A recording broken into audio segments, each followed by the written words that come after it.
Hello? I think, yeah, we should be live on YouTube. Hello everyone. Hey. Hello.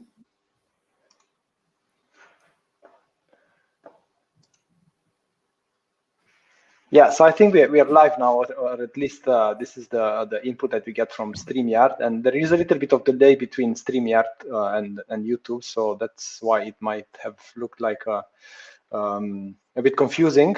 But yeah, now we are live, and we have about 24 people joining, and hopefully more people will be joining soon. So my name is Mihai. I'm from ProductTank Dubai. We have Ibrahim from Product Folks Jordan, and our speaker Christine. Can we do a very quick voice test? Yep. Hey guys. Ibrahim, you're there? Hi. Hey, I'm Christine.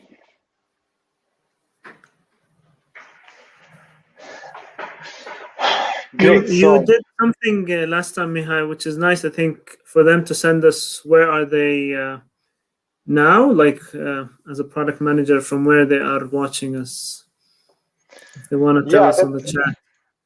That was a good exercise, because actually this is a regional product tank, which means we have organizers from Dubai, Jordan, Ukraine. We have Alexandra, who's promoting the event in Ukraine. We have Stefan, who's promoting the event in Romania. Then we have Chongor in Budapest. We have Hossam in Estonia, and Pablo in Dubai, and last but not least, Eski in Istanbul. So if you guys don't mind, just post from which city you are watching, and then we'll break the ice with a little bit of conversation with our within the comments.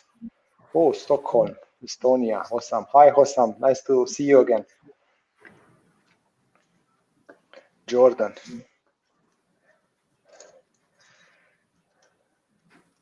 It's very cool. Moscow, Budapest. Oh, that's quite a lot of time zones that we have, huh? Yeah, so I'm personally quite excited about product ops.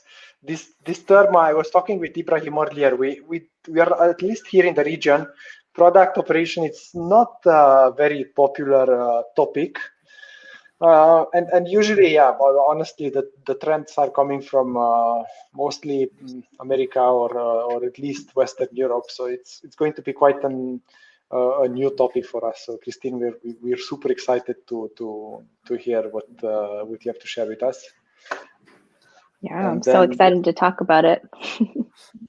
Is it a new term? Let's give it another couple of minutes. Let's say at 8:10 we can start. Sure. And then we'll deep dive directly into the topic. So, Ibrahim, you said you don't have a product ops in your region as well, no? No. Yeah, the term is not familiar at all. Mm-hmm. Even with big company, and when they post stuff, there's always technical product manager, there's product owner, there's product manager, product marketing manager, but product ops is no. That's why it's exciting to know more about this. Do you have roles for? Sorry, Mihai. Go ahead. No, it's okay. I was curious if you have roles of associate product manager. Do we have that role? We have a technical product manager role. At one point, we had associate product manager. In the US, associate product manager is common. There's so many different product manager, I guess, perceived levels and different titles that go with it. But I think the closest to an associate product manager so far for us has been a technical product manager or product owner sometimes. But then I know in other regions and in some companies, product owner is actually higher than a product manager or senior PM as well. So it's all interesting, like capturing the data, and regionally it's very different to it, like from a VP level to a director level in product. Some regions C1 is higher than the other. So I think it's just going to be interesting continuing to watch it unfold. Mm-hmm. It's interesting that here in the region we don't. I mean, very recently I've started seeing associate product manager positions, but I think that's a good sign, because I know a lot of people who are willing to transition from their development or from business analyst or from the QA into product management, and I think associate product manager it's a good entry point. Yeah, I agree. And if I may speak a little bit, would love to have you guys also. We have, and for our community product folks, we have a group on Facebook. It's kind of like a closed group. It's mainly in the MENA region, like Jordan, Dubai, Egypt, Saudi, etc. So would love to have you also join there. We're having discussion there, and with the cooperation with ProductTank, we're going to do a lot of more events in the future, hopefully. Mm-hmm. Cool. Okay, Ibrahim, maybe you can post the link as well, so then people can reach out directly. Okay, so should we kick off? Christina, are you ready? Yeah, I'm ready to go. If you don't mind sharing your screen. Yes. So I'm gonna remove myself and Ibrahim and share our screen, and then we'll basically take it from there. And we will have a short survey at the end of the event, and we'll also have a little bit of a QA session. So guys, prepare your questions, and yeah, let's hear about what Christine has to say. Great. Just give me 1 second to yes.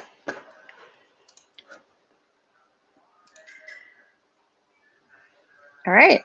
So before I dive in, I'm going to just give a high-level overview of my background. So we're going to talk today about operational excellence through product operations, and kind of why it came to be, at least in the company I'm at today. I'm at Pendo.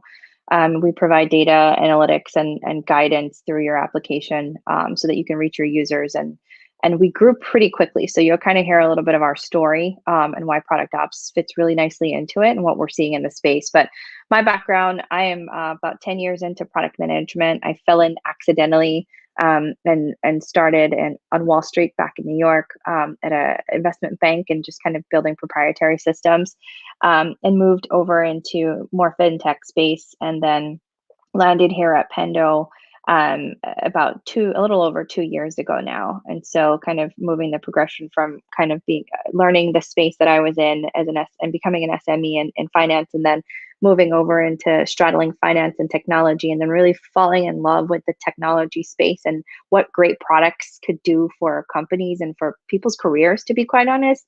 And then moving over into Pendo, where we are very product oriented and are pushing some really great best practices out to the product community. So it's all about community for us. You can move on to the next slide.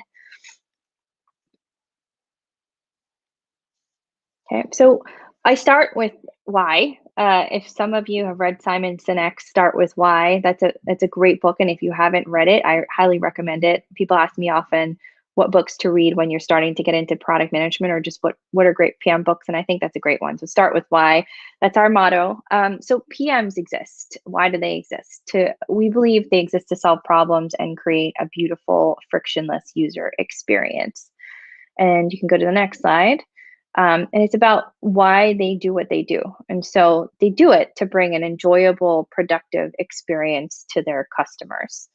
It sounds very simple, but I'm going to walk through today why that's not so simple in today's world, where there's so much competition and pressure on a product manager to help grow the business. And while they're growing the business, help them deliver this consistent, beautiful experience to customers. You can go to the next slide. So how do they do this? They should be focusing on understanding their customers. The second biggest part of their job is being really good servant leaders for their teams. And that means being present for their engineering partners and their engineering teams at large, being really present when it comes to, just being able to help them and understand anything from the business perspective or the customer perspective so that they're able to make decisions and move that much faster. So 1 and 2 kind of go hand in hand. In order to serve, you have to be able to understand and be that, be that kind of SME in your space. The next slide. So if we look at our customer experience, and I start with a little bit the first little circle you see there, at the point at which a customer is signed on to your product, the expectation is they're going to have this frictionless onboarding and continued adoption. So frictionless onboarding, getting them into the product, understanding what their happy path is going to be, getting value out of the product, like right from the get-go or right from the beginning, and then continued adoption. And then that moves into you as a PM having to provide continued incremental product value so that, oh, sorry, I don't see your screen. Hey, Mihai, I lost the screen. Oh, there we go. Okay. So continued incremental product value, that goes into, your PMs really understanding what it is that's making the customer use or not use the product, and then continue to deliver value so that you're keeping them in the application and growing their love of your product. And then for the customer, they need to realize ROI, so return on investment, particularly if you have a champion that you are working with at the customer's company. It's on them. It's on them to make sure that they're proving that investing in your product was a really good move. And so they have to do that through different ways, but most of it relates to the continued adoption and how they're growing with the product as the product is changing. And at the end of the day, I go back, the way I positioned it earlier, you want them to have an enjoyable, productive experience, meaning it's something that they want to come back to. It's something that's providing some sort of outcome for them. And you want them to continue to come back and have that experience. And you can go to the next slide. So before you get to signing, you have your sales team and your customer success team, regardless of, or I guess depending on the stage you are at or the cycle. So if you're signing a new customer or if you're renewing or upselling to a current customer, your revenue team, I'll call them revenue to capture both sales and success or customer service, they have to know about the product to sell value. Salespeople naturally have to do that. In addition to their selling skills, and that's something in itself that they have to figure out and learn from their just experience and then their current company. So there's that learning side, and then there's also learning about the product. Then they have to also know about the product, know enough about it to show the value. So at times they've got to hop in. Depending on the structure at your company, you may or may not have a sales engineer or somebody who's dedicated to running demos for you. So at times sales has to go in and do this themselves. They also have to know enough about the product to train customers and retain customers. And that falls more on the customer success or support side. That takes a lot of rigor. And so that means that they have to constantly embed themselves in the product to understand if something shifted and how they should be talking about it with customers to enhance their experience as they grow alongside your company throughout the life cycle of their contract with you. You can go to the next slide. And then on the left, this is product. So the expectations of a product manager are somewhat captured here. This is not all inclusive, right? So the big thing is, I go back to what I said earlier, they exist to solve problems and create a beautiful frictionless user experience. They are supposed to own roadmap planning and execution. They are meant to maintain a collaborative relationship with engineers. They should be managing stakeholder alignment, deeply understand their customer base, and focus on adoption and growth. And that's just expectations overall, in addition to obviously executing against the roadmap, which is at the top. They should be being their serving in their servant leader roles, so that all of the four at the bottom there are something that comes natural to them.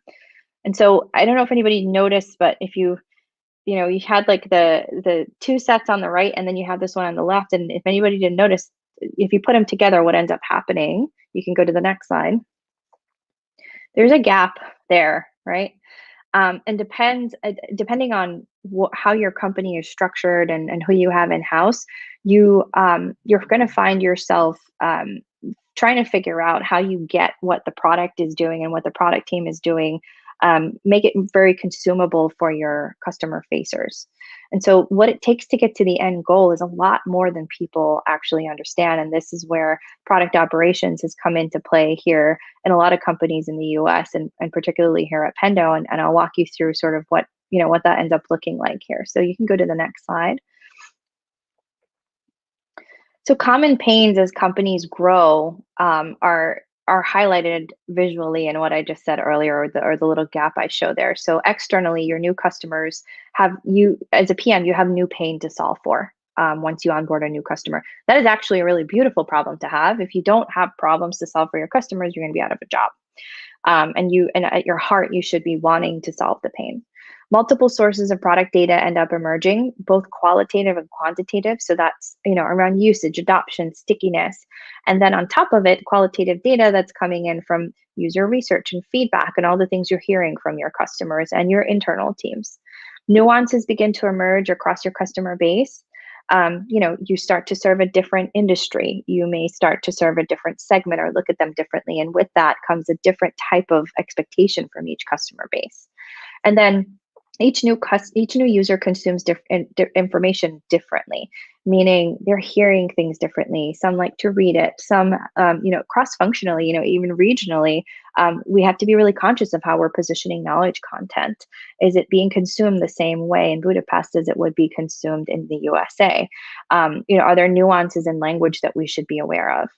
And then on the internal side for your teams, from your sales and customer teams, you have repeat questions as your teams grow, as your companies grow. Your roadmap assets end up varying. Your training then needs to grow and adjust as you scale or you try to scale with the growth. And then general release and beta management ends up feeling like one. And that's a really important distinction there. You have release processes that should be really rigorous, and managing betas is completely separate from managing a general release, at which point you should have product marketing support. And we'll talk through a little bit of that soon. And a delicate balance of keeping customers happy and adding new customers gets elevated.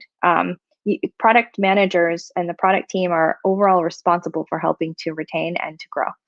And it's not just about building that beautiful experience. It's what that beautiful experience on the product is going to drive for existing customers and what it's going to do to hook new ones. So that's all pain that we're experiencing as orgs grow. And you can go to the next slide. So we have scale becomes critical, which is what I just basically covered. And the next slide. All right, so expectation versus reality. I think we've seen a lot of memes, pictures on the internet about what people think and then what it actually is. On the left is what I covered with the PM, and then on the right in the yellow circles are what reality looks like. They should be expected to cover all aspects of betas and release management, manage and plan for quality issues, be the trainer, help with mitigation of risk for customers, do the VOC program. In addition to the things on the left, that becomes really cumbersome and it becomes really heavy on a PM, particularly if they're working on helping the business hit certain goals and are tracking towards certain KPIs that are on a business level. And so in order to do this effectively here, we built our product operations team. And this is how product ops teams are seeming to come about in the US now, is we're seeing the rise of them because of some of the pain, a lot of the pain that's felt within the organization from both the product manager perspective and then also the customer team's perspective. You can go to the next slide. So before I touch on this, actually, can you just go back one as I talk through it, please, Mihai? Okay, so what ends up happening, I'll tell a story of how we started at my company. There was definitely the need for more transparency on the ground. It has been a beautiful thing to watch the product operations team grow here into this muscle that is responsible for release excellence. So there are certain words that I'm going to cover here, and one of which is rigor. As your companies are growing and you're looking to find ways to scale with the growth, rigor is something that you need to have front and center. And it's not something that should be an expectation of the product manager. It's not something that's going to be an expectation of your customer teams because they're absorbing so much content.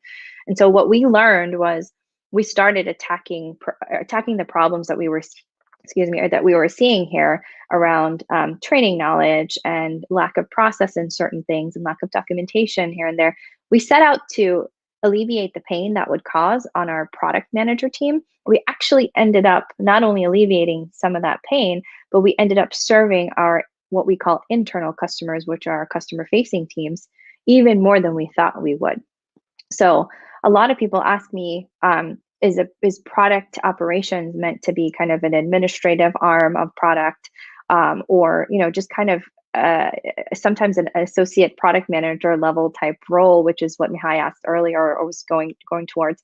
It's not. A PM is meant to build. A PM is meant to create that beautiful experience, but there's a lot more that goes into it than people think. And so for them to be able to focus, and you can go to the next slide, for them to be able to get into like what they need to do, they have to be able to focus. And so we believe that product ops is this muscle that is helping empower and align product managers and revenue teams and helping them achieve successful outcomes for customers that are not specific to the features that are being built by the product team.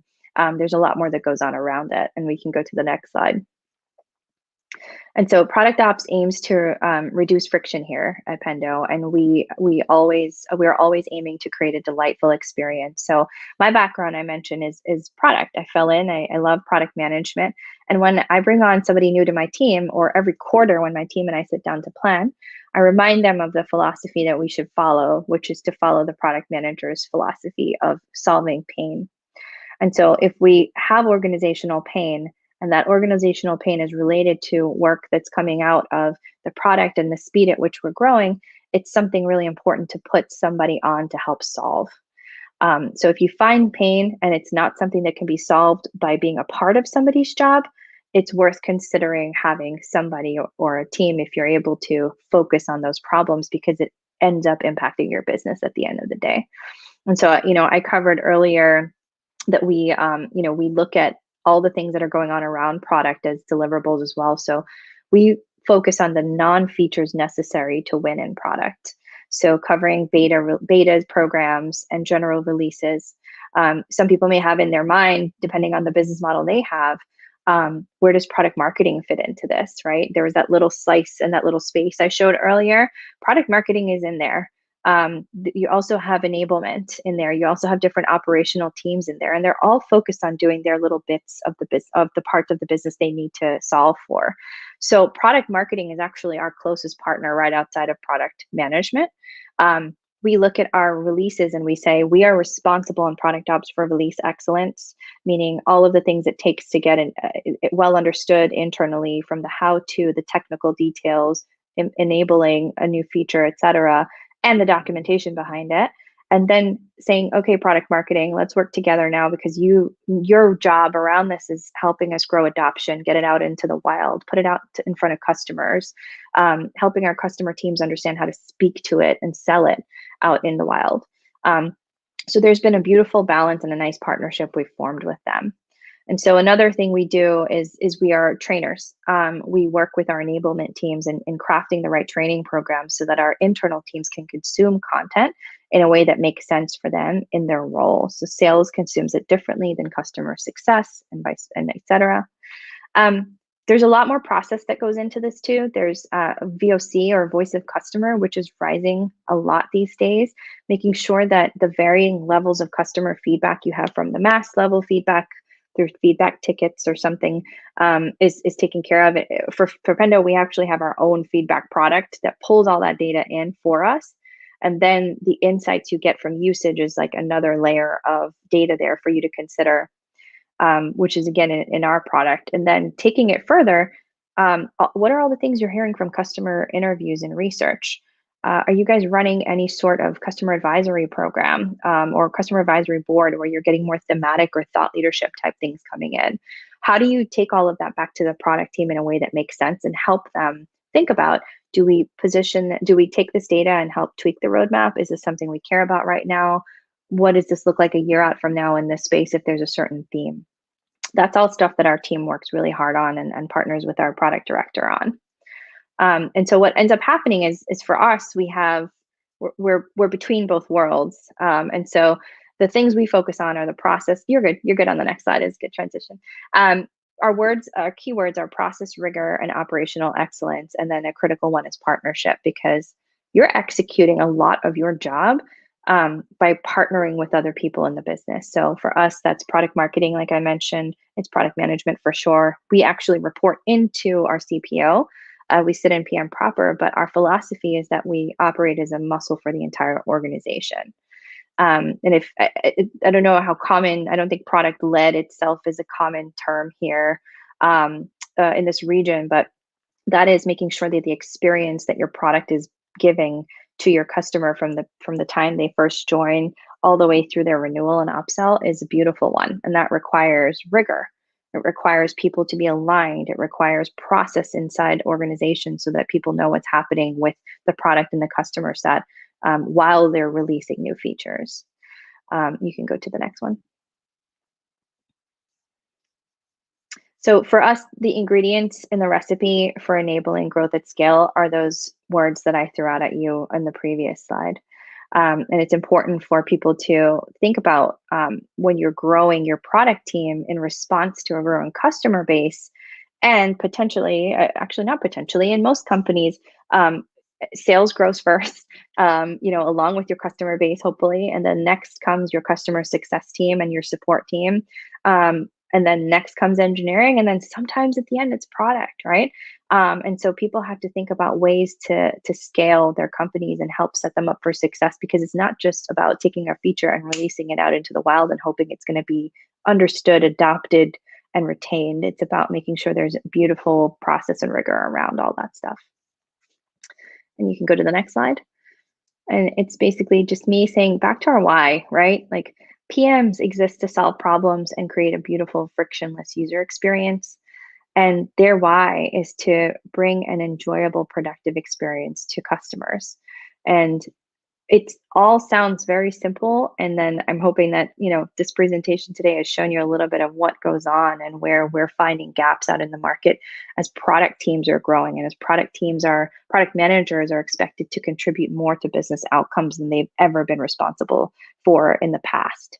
PMs used to be, turning out features and then, just kind of, let's see where this is going to be going. And then today it's product managers have a strong seat at the table. We have CPOs in-house who are sitting in executive meetings and representing that part of the business so that people can see how this arm is taking the business forward. So there has to be, similar to sales ops, marketing ops, engineering ops, product operations, and making sure that the right things are happening at the right time to continue to help you grow your business. And I'll end on the last slide, which is every little thing matters in the product experience, including the experience for your internal teams and the non-tangible product related items. That's what I'm going to leave with you guys today. It's important for you to remember that every little thing matters to your customers, and every little thing matters when you're trying to grow your business through the product. Okay, I think we stop and we take questions now.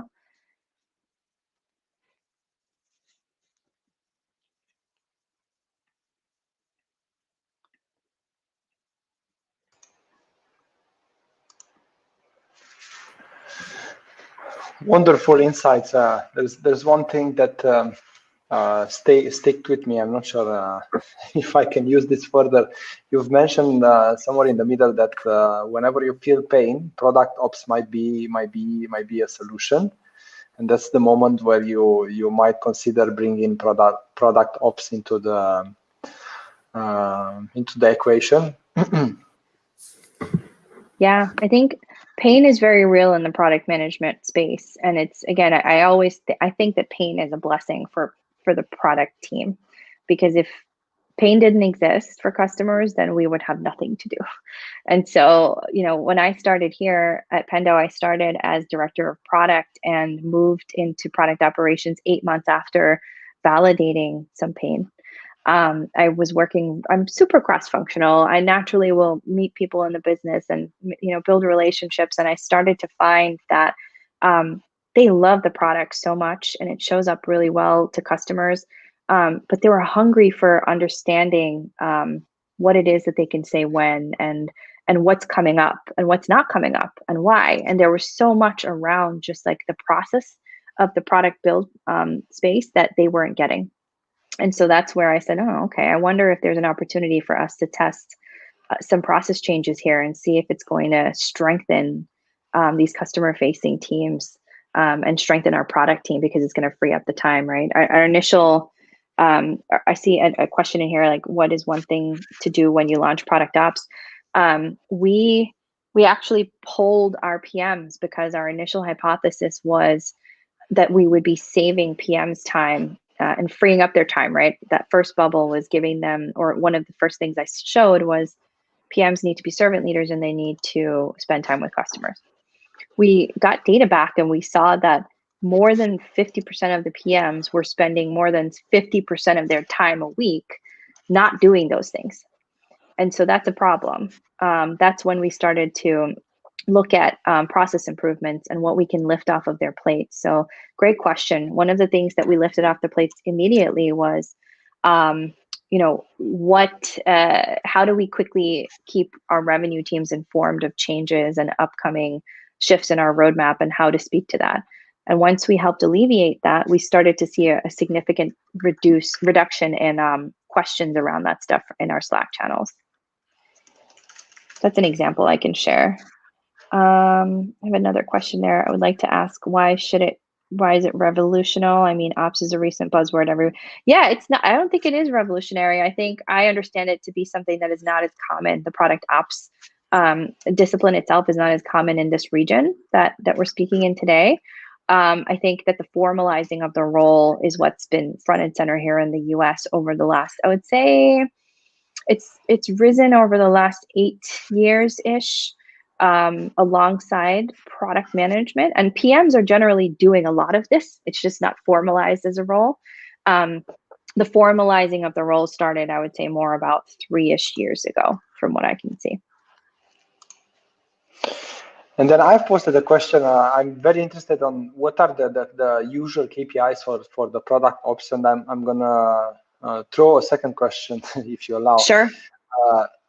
So usually product managers have their own North Star, on which they are guiding most of their actions. And do product ops do they have a North Star system as well? And if yes, is it the same with the product ops, or is it? I guess it should be closely connected. But what differences would there be? That's good questions. So initially, when you're starting product operations, it's hard to get a number to track towards. So KPIs as a number, it's not something that we recommend, or that I recommend is something that you should put a hard number around. It's more about process change and change management and adoption of the processes that are going to empower you to then start to hit your numbers. So for us, that partnership word comes into play. One person on my team, for example, focuses on knowledge base and customer articles outside of our application. We have in-app training, but we also have outside. And so that in itself is helpful to our technical success team. So we partner with them in defining a KPI around reduction in support tickets, for example, when it comes to certain areas of the knowledge base that we're working on. We have an install article as an example that we rewrote. And after we rewrote that and we started to kind of circulate that internally to the right folks, we started to see a reduction in hits on that article. There were a lot of repeats. And then there were a lot of people that were searching it on Google versus coming directly to our KB. So that's something that we track, and we track it as a shared KPI. It all involves partnerships. It's a great question. And then the other thing is training. We have sentiment that we worry about internally, or that we focus on for our revenue teams. One really simple thing that we track at the beginning of the training is, today, in this moment, in the beginning of the training, how well informed do you feel around this subject? And then at the end, how informed do you feel on this subject now? And then that's one thing that gives us kind of like an increase. So if we see 75% increase in sentiment, that's a good measure for us. So we aggregate all of that and share it at the end of a quarter, for example. The other thing is we partner with our product team overall in our North Star. The North Star that we're all tracking towards requires rigor. That's another key word. And so if for example, a team is looking at adoption of something as one of their KPIs, that doesn't mean the PM just builds the feature and releases it. It means that there's so much more that goes on around it that now requires, in our company, product ops and then product marketing to help keep pushing it. What happens too is that a PM is so tied to releasing brand new, beautiful features that sometimes they forget to look back at what's been happening. And so that's another thing, is the product ops team is responsible for helping to grow that, but there's a lot that goes on around it, and the product team itself is responsible for that KPI. So our KPIs are generally defined through partnership, because it is strengthening existing or creating, structure for pain that we're solving for in the organization, and it's strengthening some of the current things that we currently have. Mm-hmm. So just to make sure I understood, you have somebody that's dedicated for updating the knowledge base of the product? Yep. Okay. Yes, we have. I'll give you, actually, it's a good question. I can give you a rundown of the types of folks we have on our team, and there's a quality strength point too. We have, I have the product background, so I was, I guess, essentially the first person on the team. Then we have somebody who came from customer success, who her role was writing content, knowledge-based content, and also trying to make sure that her customer success team was aligned to what product was doing, what they were building, what they were not building. And my question there was, it'd be great to have that person in product, right? So that you're fully there and you have a seat there and you can actually tell us if we're missing the mark on something. So we brought her over before formalizing product ops, and then she and I formalized it.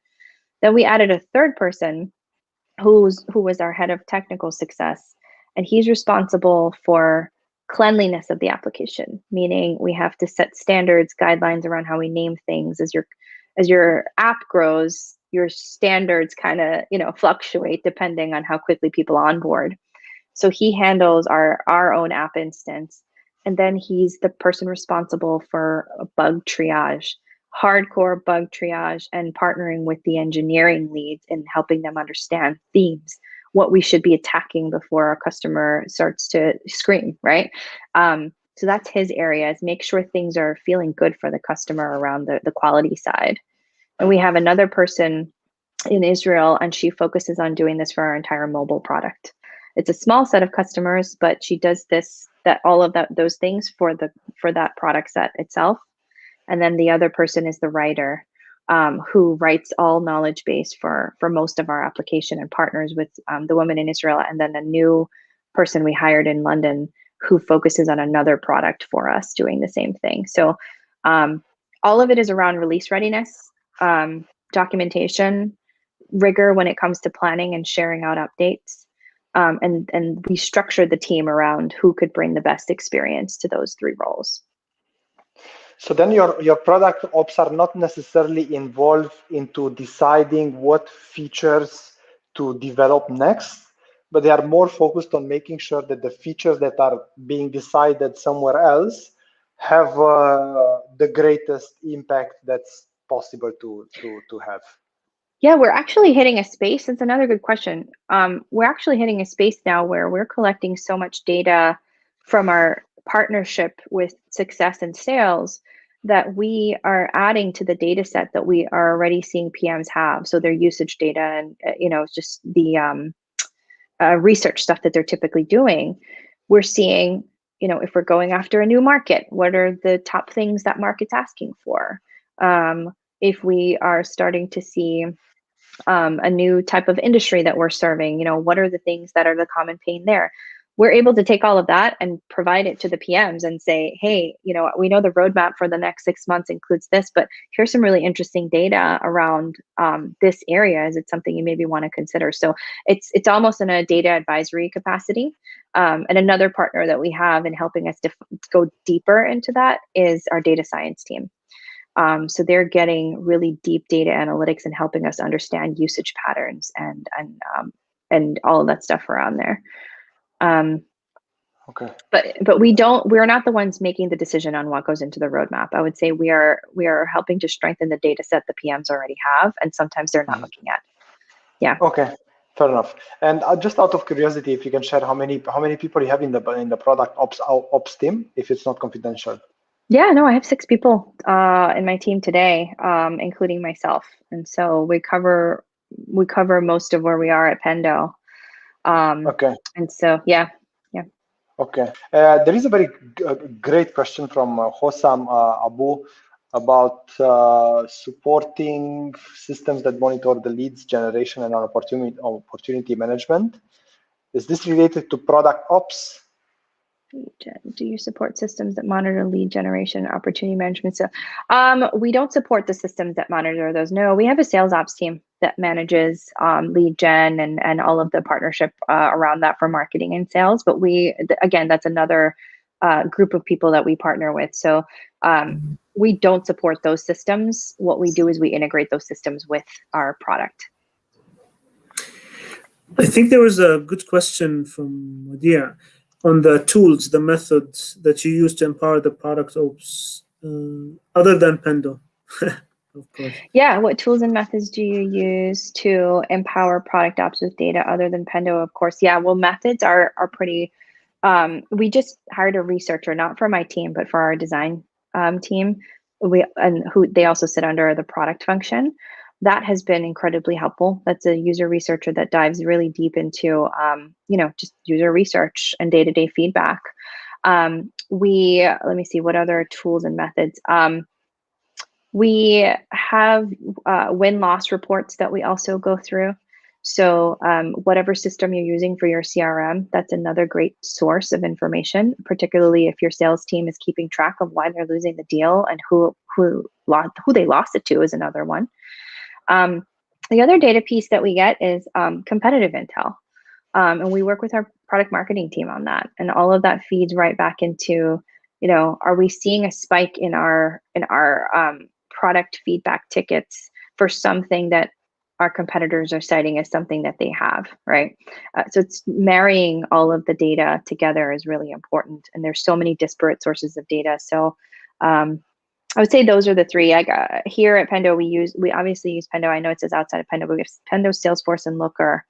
Looker is another one, not meant to empower the team with data as a source, but it's meant to show trends, right? Because Looker is more data viz. So how do you tell a story through the data you're collecting and marrying those data sets in one product? So that's another one.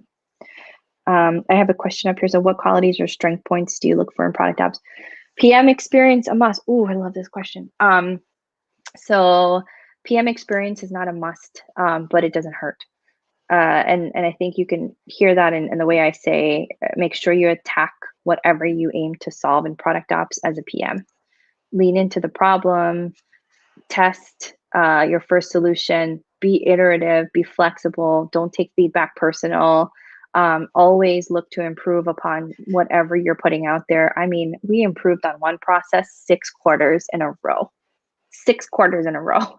And it was because our growth just skyrocketed and we needed to figure out ways to get better at getting in front of certain people. And we finally, I feel like, did a great job. But my motto is better never stops.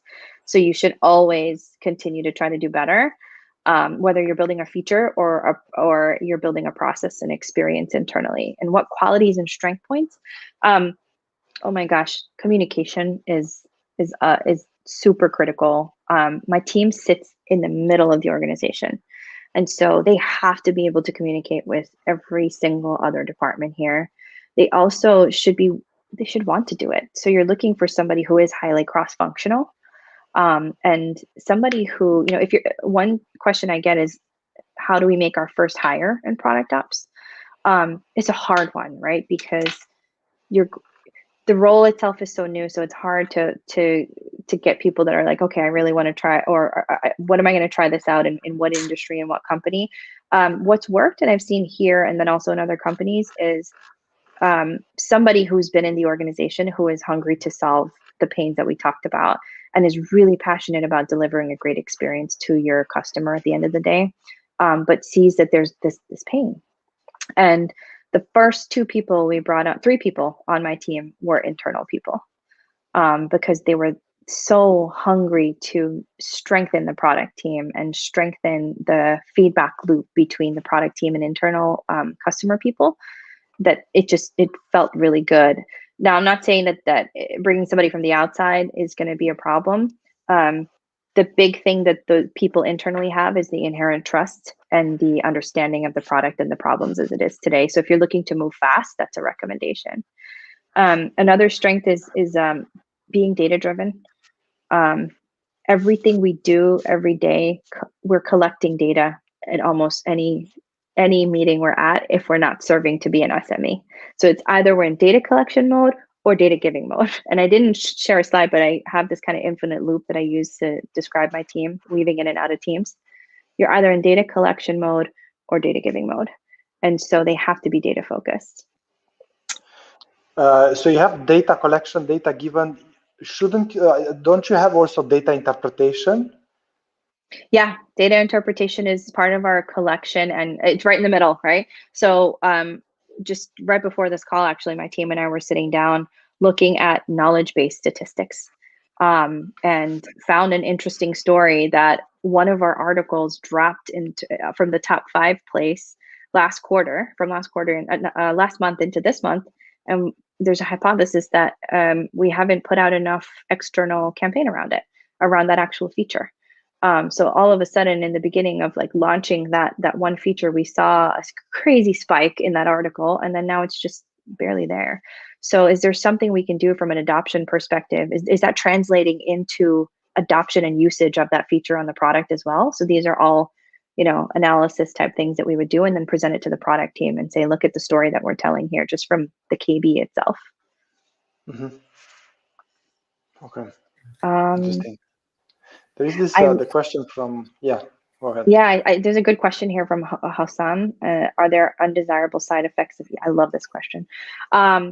There will be undesirable side effects of introducing a new role into any organization, because it needs to be well understood. The people who are in the role need to champion the role to show its value. And the people who are in the role need to be really great partners to the people that they're going to be supporting and working for. So what I recommend is the duplication of effort will happen if your company is at a place where you feel the product manager has enough bandwidth to handle all the things that I showed you on the screen, right? Just from the product manager perspective. The duplication of effort from the product marketing perspective, I talked about before, that will also be present if there's a big enough team behind it and you have somebody actually serving certain things there, right? There's still that slice in the middle of product management and product marketing where the data wrangling, the rigor for all of the readiness pieces and the release pieces, they need to be done by somebody. And if you feel it's already being done by someone else really well, it's a fine conversation, right? It's a fine finding. Thankfully, the companies I've seen here in the US that started it have not experienced kind of, hey, this is mine type thing. It's been more of like a, okay, thank you. Like in the PM space, I'm doing so much, and I finally have a partner who I can trust to own this, because I can't always own this. And you see, I don't know if anybody's ever seen that visual of the PM with like 8 arms. And they're juggling, right? They're juggling like all these things, and they're like, which one can I let fall? Or there's that during COVID, the height of COVID here, we had somebody posted something many times around glass balls and rubber balls, and you have to make a call on what is glass and what is rubber in the moment, right? Is right now, is it glass for me to drop this call right here? Yeah, I think it's glass. I don't want it to shatter. I think this is really important. But if it's rubber, make sure you prioritize that for another time. Make sure that does not turn into glass. And hopefully that tells a story. You want to make sure that somebody understands in your organization that there's enough pain and enough work to do to help grow the company, that it belongs to another role, and a role that's going to partner. Interesting. Ryan is asking also a very interesting question about KPI based around relationships. Yeah. KPI is relationship driven. So I mentioned the examples around knowledge base helping to reduce support ticket deflection. and how does that help our technical success team save time, right? Those are all the things where we are actually creating efficiencies within the business if we're giving time back to our technical support team. That translates to dollars. If they have a KPI around reducing support tickets, where can we hone in on to make sure that we're making the mark this quarter? We work with them on understanding what their overall plan is for the year, because a lot of it's going to relate back to the product experience, and we figure out what piece of that we can contribute to. So if we're not doing our job very well, we're going to see that number continue to skyrocket, and it ends up being just kind of like a shared responsibility. It's understood that it takes more than just one team to move that number. And the same thing with the product team. One of our non-negotiables is release excellence. And if something is not going well during a release, it's not falling on one person in particular. It is going to fall within the product team, and we need to understand where the ball is being dropped, right?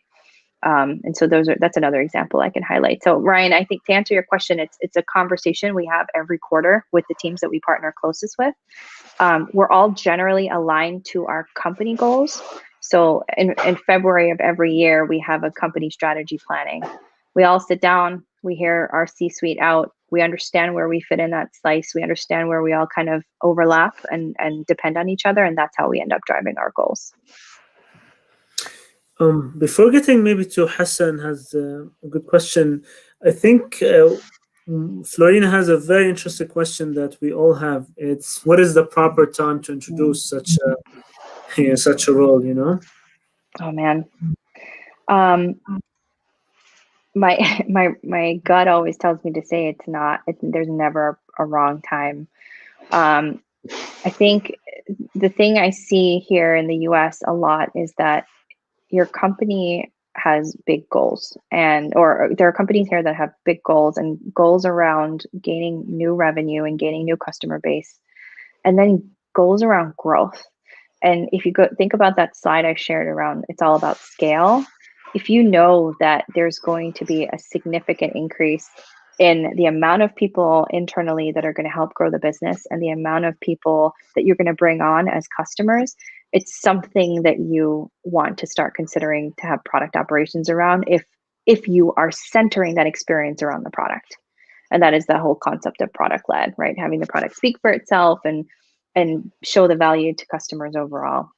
And so if you start to feel those pains and you start to have lack of transparency internally, repeat questions around product roadmap and where the product direction is and where you're heading, how to get trained up, these are all things you should start to get some data around. And think about having someone even spend 50% of I started by spending 50% of my time on it, just as a note. And then I realized that it became so important that it meant that I had to relinquish my director of PM role and focus all my time on it, and then bring somebody else on for. So again, approach it with the PM mind. You should be testing it to see if you're making any sort of significant improvement for your company before you formalize it. But it's generally going to be around scale and understanding your product internally, because your customers will feel a bad experience if your people internally don't have a good experience. If you don't mind, like a follow-up that might help the companies, is there like a sign or like a flag, let's say, that you have to invest in that position? You know what I mean? Yeah, your releases are going poorly. That's a big one. You're every time you have a release, you're struggling to make sure that everybody understands what's happening. You're struggling to make sure the word is getting out to customers. You're not seeing adoption of those features. You're not seeing any usage at all of those features. Your support tickets are out of control is another one where you're seeing your product managers release amazing features. And on the other side, you have a current set of customers, so you have to worry about growing and retaining them. But there's so much pain for them, and there's this gap in between your success team and your product team, right? And if you can feel that pain and you hear that's another signal too. And the other piece that's growing too is rigor around planning itself, and actually getting the correct assets ready. So we have an agile team here, a great agile team here at Pendo that helps us around proper agile planning. There's more around that's needed. So assets for any sort of features that we're going to be putting out, we call them feature briefs. How often are these things going to be updated? At what stage should you be touching base with your PM? We have these weekly meetings called Product 360s, where we bring together product manager, product marketing, our writer, and our product ops manager to sit down and understand what's happening in that, just for that little group in the space, in the product area that they're serving. Do we need to worry about adoption campaigns? Is our KB up to speed? Are we worried about any sort of tickets this week? Anything shift on your roadmap? We have to plan internally accordingly for these proper launches and releases. So we do that as a team together. So I love that question. It's one that I get often, but the pain around releases is probably a big signal for you, especially if it's repeat and you're not seeing anybody solve for it. Awesome. And I think Hassan was mentioning and it needs some investment to have that role, right? So I think he's asking, any testimonial that are you using, ROI analysis, etc., to overcome the resistance on investment? Product ops usually involves investment. How do you overcome? Yeah, Hassan, I think again, I will always lean towards testing before you formalize something like this. So for you to, one thing you could do is, if somebody's putting a little bit of time towards it, and you're able to understand the cost that it takes for them to do that, and what are they neglecting in order to do that? That's a big thing. And it usually comes in the form of the PM giving up their time. So if you have a high paid PM, for example, who should be delivering value through the product consistently and spending that time with teams and customers, but half of their time is going towards all these other activities I mentioned, that's an indication. That's something there that you can use as a data point, right? What is the increase in efficiency and the dollar cost that you would be saving or actually realizing if you are able to put at least one person towards doing this? And the other thing too is if you have multiple PMs doing that, that's a compelling story too. If 30% of their time is going towards something other than building truly great products and experiences, then that's something for you to use with your leadership team and say, here's a plan around what we feel we can alleviate and where their time can go and how that translates to delivering on roadmap outcomes. Cool. I do have a form that I've put together, which will help us, get your feedback. I'm going to share this on the chat. So it's going to take less than a minute. So if you guys can help us out, that would be super grateful. Thank you, guys. I appreciate everybody who hopped on from, oh my gosh, so many different awesome places that I hope to visit one day and enjoy food. Because I'm every time I go somewhere, the first thing I look up is a good restaurant or local restaurant. So I know it's late where you guys are, and I am very conscious that people's time, especially in this COVID world where, we've been pulled into a million different things now that we're home, your time is all valuable. So I really appreciate you guys spending the time with me today and throwing out some really good questions. Same feelings from our side. We're super grateful that you shared with us more details about the product ops. So I hope everybody found it useful. Yeah, so thanks for joining us. Ibrahim? Thank you very much. It was very insightful. Yeah. Thank you. Okay, so thanks everyone, and then we look forward for our next event. Thank you, Big Stim. Thanks again. Bye-bye. Thank you, guys.